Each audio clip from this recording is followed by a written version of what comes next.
Hey there, design enthusiasts. Welcome back to another quick tutorial on Figma. Today, we're diving into how to slice in Figma 2025, a super handy feature that helps you export parts of your designs effortlessly. Whether you're prepping assets for development or sharing prototypes, slicing can save you tons of time.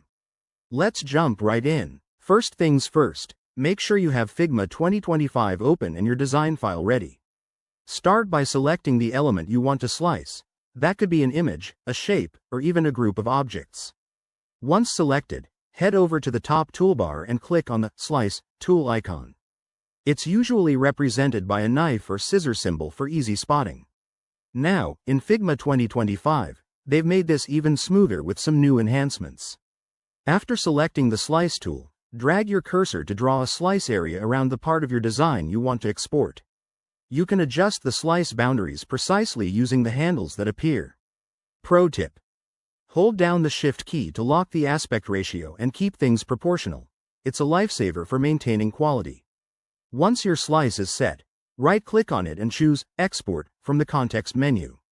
You'll see options to select the format, like PNG, JPG, or SVG, and set the resolution. Figma 2025 introduces auto-optimization, which intelligently adjusts file sizes based on your export settings, making your files web-ready without extra hassle. Don't forget to check out the Layers panel while slicing. It helps you manage multiple slices at once. If you're working on a complex project, group your slices for better organization. And remember, always preview your exports to ensure everything looks pixel perfect. Wrapping this up, slicing in Figma 2025 is all about efficiency and precision. Give it a try on your next project, and you'll wonder how you ever designed without it. If you found this helpful, hit that like button and subscribe for more Figma tips.